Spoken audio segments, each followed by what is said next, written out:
Do you need, or even just would like, encouragement? Is somebody rooting for you in your corner?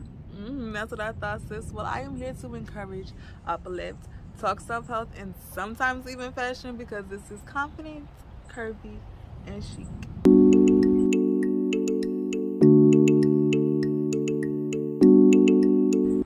Well, hello, beautiful, and welcome back to the channel. I'm your girl, Taylor. This is Confident Curvy and Chic, and here on this channel, I am trying to find my best self. Yes, my best self, and what that means is I need to take the love of God, let it manifest and stir some things up on the inside of me so that I can put my best foot forward and show this world my best me. Yes, so if that is something you want to tap into, that is something you want to do for yourself, then make sure you hit that subscribe button below to join the fam.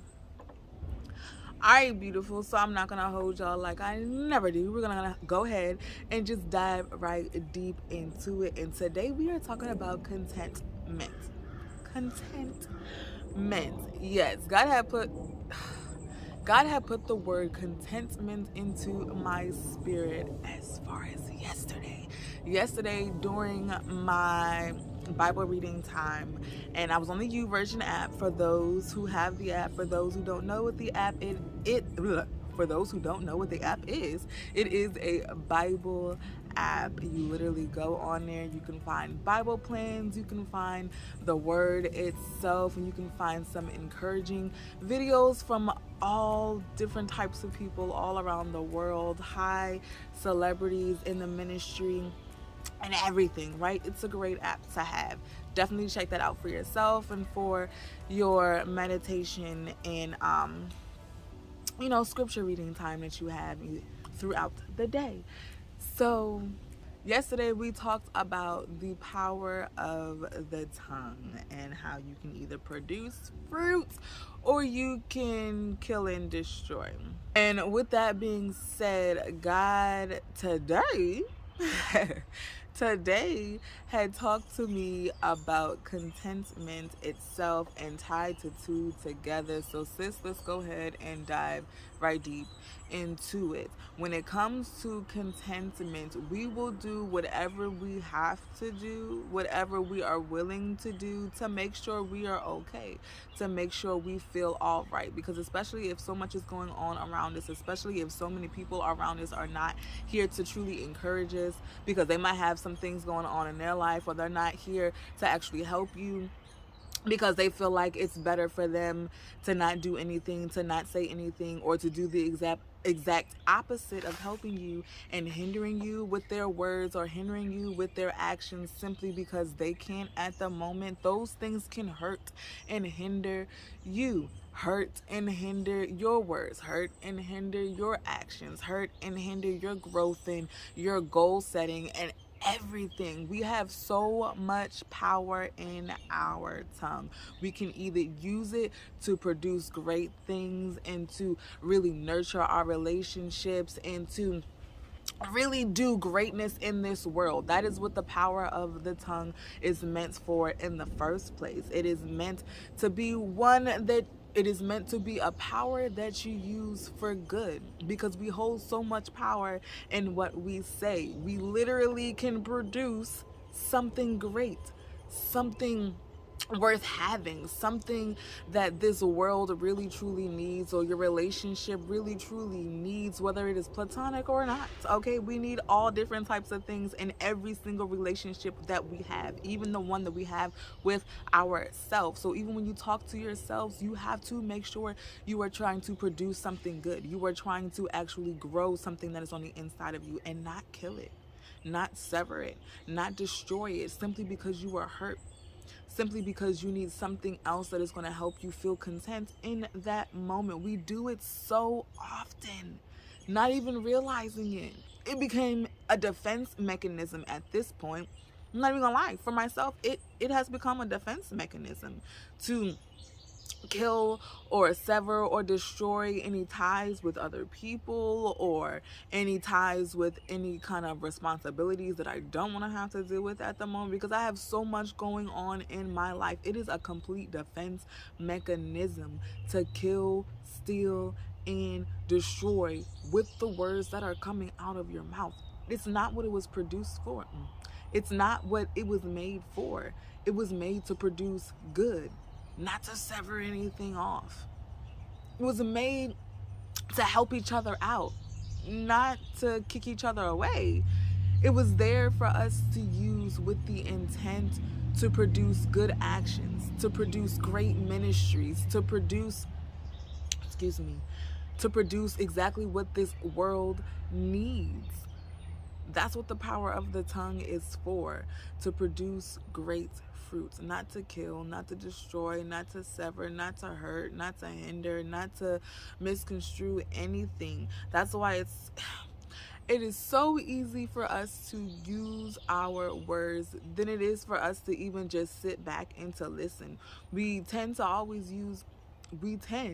also use our words as a defense mechanism, as I was saying. And in a defense, sometimes we take things and we assume, or sometimes we take things and we flip it into what we actually heard inside of our head instead of what the person actually meant. Sometimes we just need to hush, to take a step back, because people aren't always after you. People aren't always after who you are as a person. They might be attacking something that you do, something that you say, but they're not attacking you as a person. They might actually be there to help you. They might actually be there to try to get you to understand that something is off, something is wrong. I'm here to try to help you figure it out. I'm here to help you become the best you, like you were striving to clearly be, but you have to allow me to help. Because sometimes people are going to say things that are going to hurt, but they're saying it out of love. Sometimes people are going to do things that are going to hurt, but they're doing it out of love. Sometimes you have to take a minute and really understand the situation before you throw out those defense mechanisms, before you even start to use your words to speak, before you even begin to assume. Sometimes you need a little bit of clarification. Get the clarification first before you turn into complete defense mode. Get the clarification. Ask the important questions so that you're not going off a limb, so that you're not going crazy, so that you are actually doing what you should be doing in that moment, which is processing, taking things in, and figuring out how you can continue this moment without flipping out. How you can continue this moment and actually take and grab a hold of what they are saying to you, so that you can make yourself great, so that you can make yourself even better. And you can do the same things for other people. It's not just for people to do those things for you. You're supposed to be able to do those things for other people as well. We are all here for each other. We are not made to be by ourselves. We are here to help each other out. You see things in me that I don't see in myself. I see things in you that you don't see in yourself. I'm here to help you bring those things out. I'm here to help you bring those things to the forefront so that we can strengthen what needs to be strengthened, break off what needs to be broken off, and just keep on moving with life, because we are great people already from the inside out. We have so many distractions, so much trauma, so much pain that hinders our well-being, that hinders us as actual people, simply because we let it control us, simply because we let it lead us in the ways that we must go. But God is saying that's not how it's supposed to work. You're supposed to allow Him to lead, and let your trauma and your pain and your hurt and your stress, you have to allow those things to fall off, because those things are there momentarily. Those things are there to help you to grow. You go through things so that you can gain wisdom. You go through things so that you can gain the knowledge that you absolutely need in order to carry out the rest of your days, to help other people carry out the rest of their days. It's not there for you to just sit in it. You're not supposed to continue to carry your trauma. You're not supposed to continue to carry your pain. You're not supposed to continue to carry your stress. You're supposed to understand what has happened, process what has happened, and begin to let it go so that you can flourish, so that you can shine, so that you can be the great you that you are destined to be. Excuse my puppy. He's outside with me right now, but he's gonna have to wait because mama got to get this word out. I'm almost done. We are here to be great and outstanding people, but we must be able to do that together. It's togetherness that God wants us to have. It's togetherness that God needs us to have, because with each other we are a great movement. With each other we will do great things, okay? Yes, God has put something on the inside of each of us, separate from each of us. We all are unique in our own right, but that uniqueness wants to shine. That uniqueness wants to come to the forefront, and we can't allow those things to do so if we don't let go of the things that we're not supposed to be holding on in the first place. God says you are content in where you are. You are content in how you speak. You are content in who you hang around, and it's time to do a change. It's time to check yourself and change what needs to be changed. Do the things that are hard to do. Put in the work.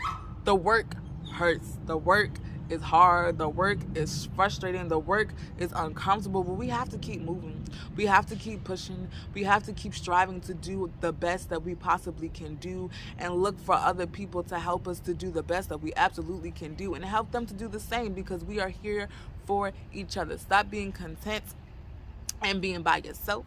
Stop being content and saying what you want to say. Stop being content and doing what you want to do, and start being content in what God has for us.